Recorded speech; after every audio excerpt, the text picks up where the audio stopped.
Okay, so it's been a good long while since I made a video talking about House of the Dragon. Usually I focus more on animated stuff, but I don't know. You guys did seem to enjoy discussing Bridgerton, which is outside the norm for me, so I figured why not this too? So yeah, it's been almost 2 years since we had the last season? Remember the good old days when studios would churn out new seasons of different TV shows yearly? And we wouldn't be left with this wasteland year where it's radio silence and shows just linger way too long as a result? And then on top of that, the show has 8 episodes this season. 8! Down from 10! Feels bad, man. Feels real bad. Especially since this is the season where the action's supposed to start taking place and the storyline's supposed to heat up. It's just rather annoying, I guess. I've read the books and whatnot for A Song of Ice and Fire and Blood and all that, so this is going to be a potentially spoiler-heavy discussion of the show and the first episode, so beware all who enter here.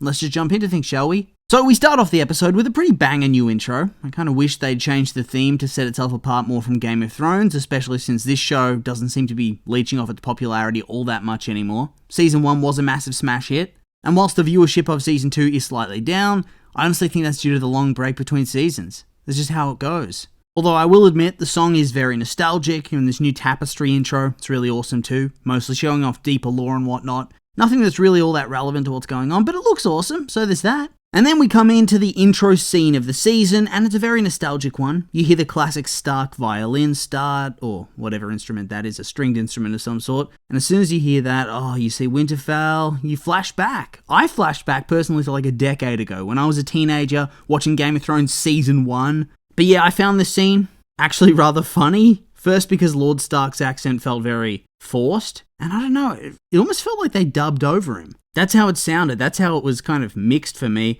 and also because they were talking about this sacred purpose, but we know from the final season of Game of Thrones that the end result is mega lame, so I don't know, it was very hard to care about it at all, and so I'm just sitting there feeling like the Stark cousin or whoever that was who got conscripted. You're told this is an important and sacred oath, a real big responsibility, it's a great honor, but it's clear to us that it's all a bunch of bullshit. But yeah, this scene was cool to get back into things, but ultimately, it was of little value to the overall story. I like the window dressing scenes. I like the extended lore for the sake of it, but when you know it eventuates with the Battle of Winterfell, it's hard to care about Egon the Conqueror and Torrhen Stark. Also, I don't know about you, but I feel like this guy managed to shaft Rhaenyra and Jacaerys quite easily. He tells the prince he'll support his claim, fight for Rhaenyra, but he just sends old men who are not going to survive the long winter anyway, so they may as well go out swinging.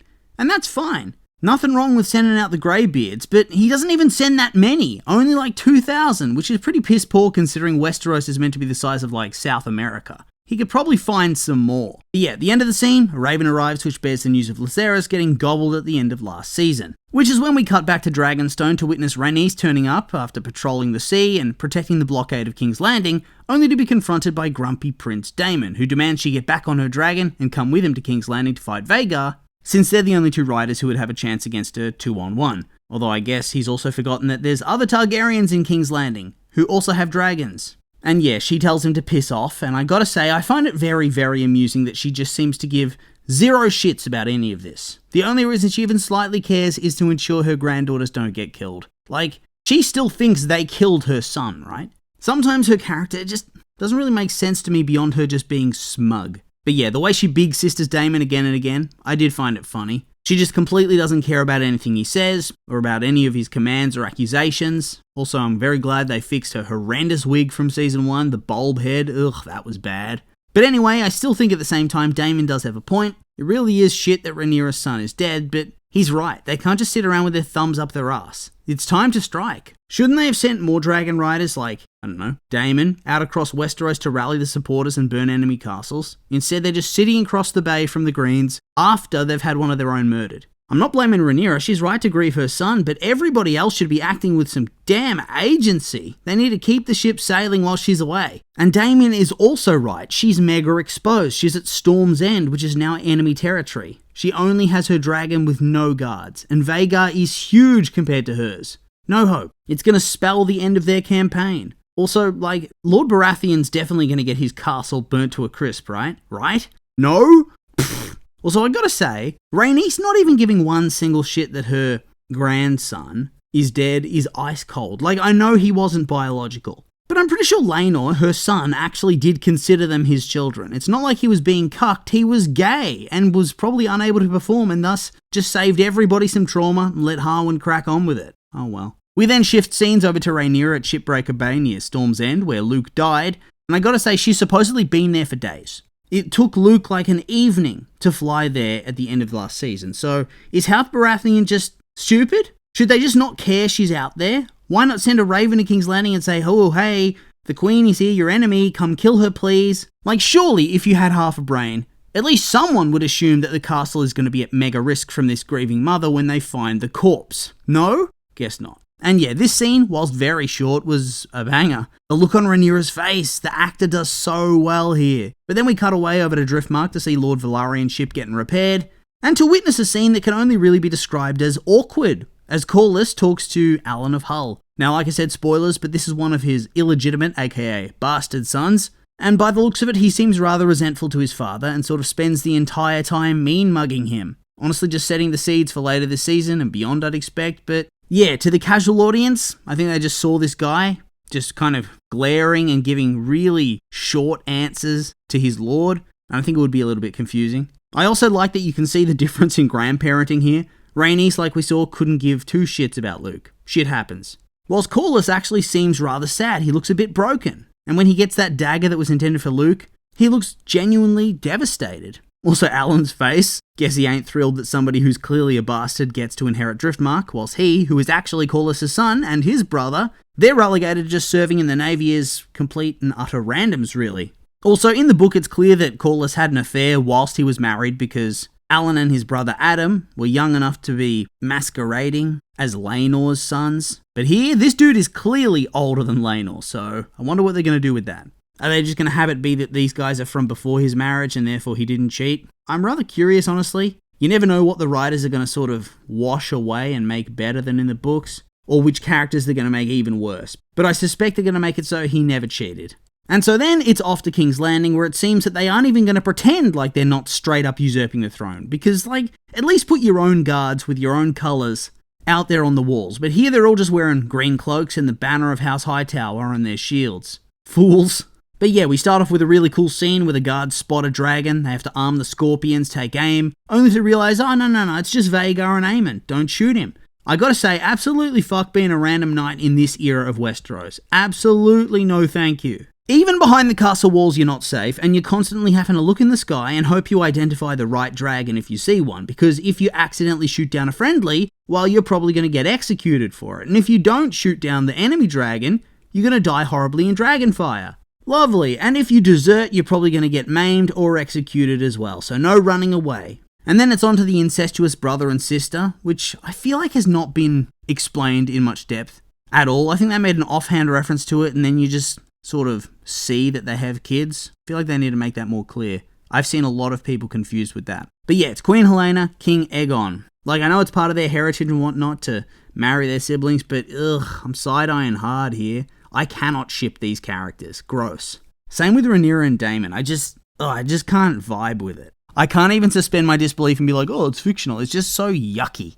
But yeah, a couple of things. Seems Egon's reputation precedes him to even these new maids that Larys Strong has hired, as they're shying away from him, avoiding eye contact, and fair enough, because he is literally a rapist. And it doesn't seem like his sister wife likes him very much. Oh, sister wife, that is not a phrase you want to have to use. And it doesn't really seem like he's a very present father either. Family trait. Because he has, one, no idea where his son would be at this time, and doesn't know where his lessons would be taught when told he's at lessons, and on top of that, his interaction with his daughter seemingly was only just to check that she wasn't Jaehaerys, and he hardly even interacted with her. He just lightly tapped her shoulder, and it was the lightest tap ever. But hey, compared to his dad, this is actually improvement. Anyway, Helaena does more of her mystical predictions. She says she's afraid of the rats, but obviously he mocks her because whilst we, the audience, know that she's meant to be like a tragic seer like Cassandra, I feel like the characters themselves, how would they possibly know? Why would you listen to this person? Oh, there's rats. It's a massive leap in logic to go from, I'm scared of rats, to, oh, there's a member of the Gold Cloaks and a rat catcher, and they're going to team up to murder the heir of the throne, our son.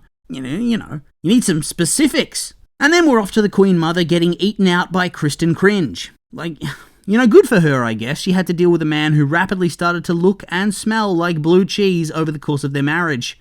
But this dude is the most useless Kingsguard ever. Brother, you're supposed to be celibate. You're not supposed to get down with the royal family. In the book, there was a dude that got gelded and sent to the wall for this type of tomfoolery. And he's doing it twice. Also, I love the hypocrisy of it all. That she's getting him to break his vows with her, and yet, oh no, Alicent's great, but Rhaenyra's alluring temptress whore, in his eyes, for trying to seduce him in the first place. And on top of that, they're doing it in Rhaenyra's chambers, her old ones, jeez. Oh, these two have issues. They're so hateable, it's quite compelling. We then get to the small council where, I don't know, man, I just feel like all the characters here are deeply inefficient. We have Otto and Tyland talking about how their relatives are massing armies on the other side of the continent, and that the Stormlords are supposedly with them, which is good, but there's no mention of the other brother that's supposed to exist who lives in Old Town. And so I'm questioning, has he just been cut from the show? And on top of that, am I insane? Or is drunken, rapey Egon actually making so much more sense? They should be out there on dragons getting castles to swear to them. Like, yes, if you need Aemond and Vhagar to protect the city, that's one thing, but Egon has a dragon, Helena has a dragon, why aren't they going out and doing that? Everybody's just chilling here. Alicent's writing letters to Rhaenyra as if she's going to surrender after her son got eaten. And plus Tyland, instead of listening, is beefing with a little boy who wants to play with his marble. It all just seems rather incompetent. It's like Damon said, they have to be out there, getting allies directly. They need to be doing what Jace did, what Aemond and Luke did at the end of last season, like Damon wants to in the Riverlands. I feel like especially Alicent should want this, right? I feel like her character's just being portrayed so weirdly right now. On one hand, she usurps the throne for her son. On the other hand, she seems to regret it and want peace for the realm, despite Lucerys being dead and it being an obvious point of no return. It makes her seem like a massive idiot, and I don't think that was her original book vibe. She seemed quite cunning. But yeah, Tyland's beef, it's with a child, and he's not even focusing on what's going on. And Egon is also not paying attention, which is bad because he's the king. And so I'm just shaking my head that there's no urgency from anybody on either side except for like Damon. But especially for the Greens because the city's being blockaded and a famously violent man, Uncle Damon, is gunning for their heads. Aemond then turns up at the council by his brother's invitation, even though according to his mum, he doesn't have a position. Although, does she even have a position? Isn't she just Queen Mother? You know what? Maybe this is intentional. Maybe the hypocrisy of her character is supposed to be there. She's just so wrapped up in her own thoughts and thinks she's so righteous and great that she comes across as an idiot. It has to be intentional, because everything she's doing at the moment is a contradiction to herself. So either it's dodgy writing or intentional writing to make the character look weak and half-hearted about everything. A prize hypocrite. But yeah, these guys are all on their asses doing jack shit. Seems like a theme for most sides in this war so far. I do enjoy the talking scenes when there's a purpose to them, but when it's both sides sitting around doing nothing with a thumb up their ass after hostilities have already started, it gets a bit baffling based on the story pacing. I'm not saying I need some big battle at the end of the episode, but I just feel like we should be getting more urgency from the characters, considering the darker elements that have happened in the last season. No?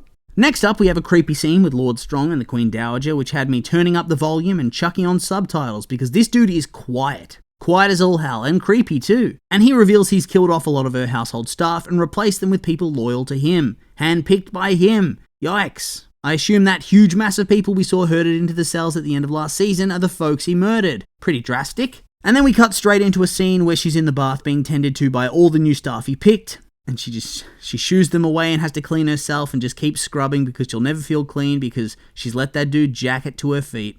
Honestly, it feels like something out of a horror film. I need this guy to die. Next up, we have a scene that I think gives Egon some much needed depth. Something this episode's done a lot of, to be frank. Having him try to be an involved father and now trying to be an involved king, trying to get the peasants to love him, fill that void in his heart where his dad, mum should have been. Does he make all the right decisions? No. But I think he does some things right here. Paying the guys that make your weapons in a war, that seems like a very good decision. Why wouldn't you? Also, I like the addition here to actually have him have friends, lads. It adds to it. I feel like in this show in Season 1 and in Game of Thrones before it, characters didn't seem to have noble companions and friends. I didn't really notice it then, but when you show it in this context, suddenly it makes the world and story feel much more alive.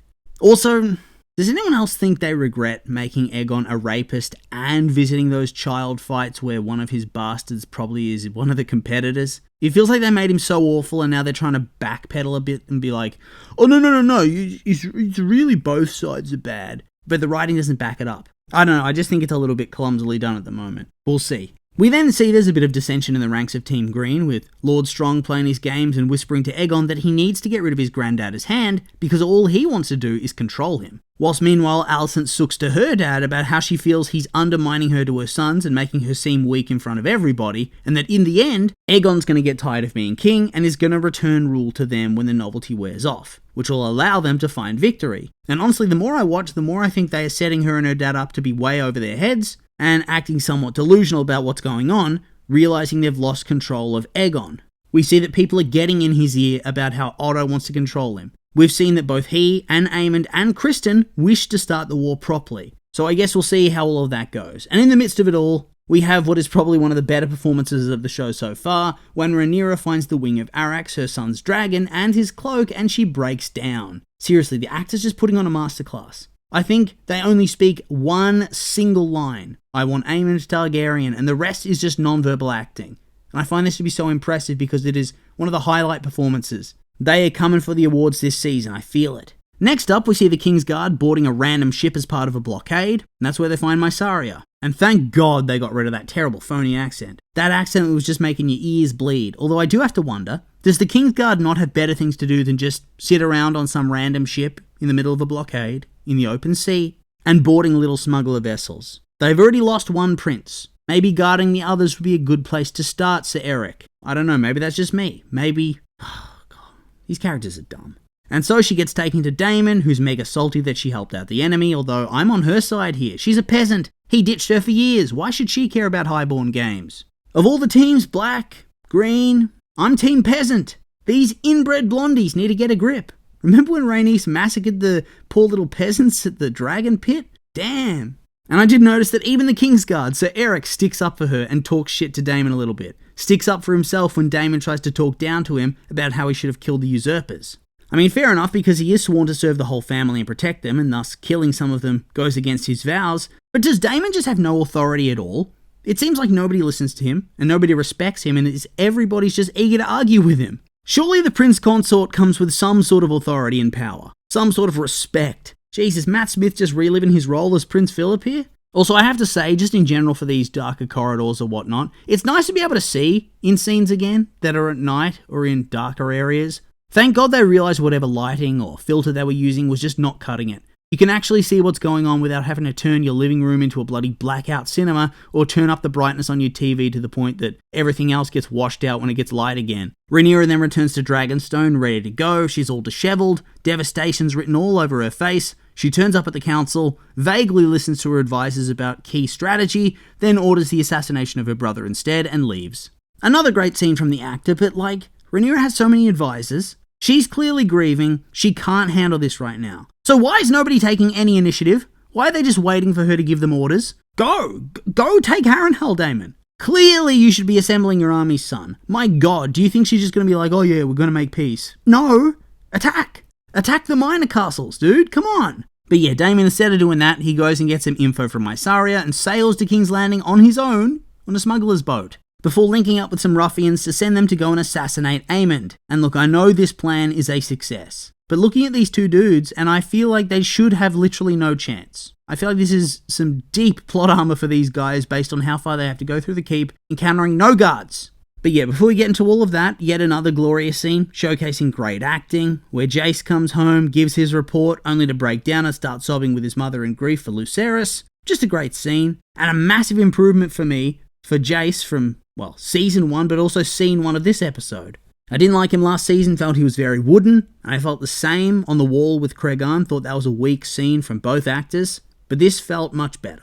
Then the scene with Alicent lighting the candle for Luke, whilst they're holding the funeral on Dragonstone, this actually got me rather emotional, and I didn't even really care about Luke. He only appeared in 2 episodes, as his final version at least. But he was a standout in those 2 episodes, and his presence lingers on in this episode really well. Reminds me of when Ned died in Game of Thrones and there was this big gaping void of where the character used to be and what he meant to all the various characters. So yeah, it's an emotional rollercoaster.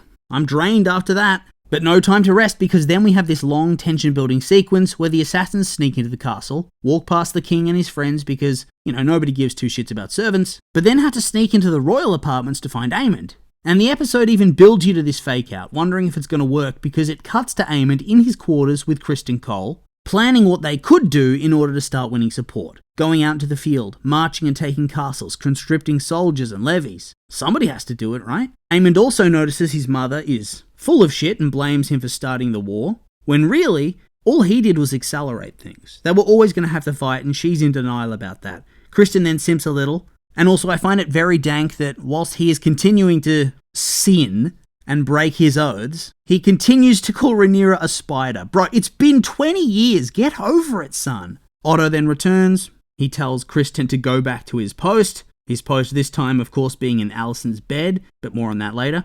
Otto and Aemond then chat about how Aemond needs to stay in line, keep his impulses in check because Egon won't. Yeah, they're not going to be keeping their impulses in check. I feel like he's going to go full war crimes very soon. But yeah, like I said, the tension's building. The two assassins are creeping closer. You think, oh, are they going to kill Otto and Aemond? That's crazy. And then they head into the living quarters, the forbidden quarters, where the catchers aren't allowed to be. And the tension's building. They get into Aemond's quarters. There's no one there. But where are the guards? This feels like such plot armor. Where are the guards? I know there's not as many Kingsguard, and Criston is currently laying pipe. But for God's sake, remember in Game of Thrones there was like a horde of generic household guards too that wore the Lannister gear and the red cloaks, and they followed Cersei around everywhere. Hell, we even saw the equivalents earlier in this episode, the dudes in green. They were all out on the walls. There should be heaps of them swarming the keep. It's a war. And even if it wasn't a war, this is an important place. It's where the royal family live. I suspect it wouldn't actually be this easy to sneak into the king's private sleeping quarters in a real medieval castle. If seriously not a single person here except Helaena and the kids. Not even one person. I know that people have had issues with this scene not being book accurate in terms of her choosing and there not being the other brother, all that kind of stuff. That doesn't matter. I'm literally just hyperfixating on these stupid guards and how they're not there. At least in the book they kill the guards. And they have to come out of like a secret passage in the wall to do so. But yeah, I think the scene for the most part besides that does work. There's those leaps of logic. But I think the gruesome noises and the fact that the little boy was so cute and sweet all episode, it adds to it, makes you forget that, and just makes you upset. Great job from the actress too. But then it has that ending where she walks in on her mum and Sir Criston, and it's like, that was too much. I feel like it detracts from the scene and seems massively goofy. But regardless, this episode, it was damn good. We're back at long last, thank God. And so yeah, I'm looking forward to the chaos of next episode. Let's start some battles soon, right? And so with all that being said, these have just been my opinions and now I'd like to hear yours. What did you think of episode 1? You like it? Hate it? I'm curious for your thoughts, so make sure to like, comment and subscribe and let me know.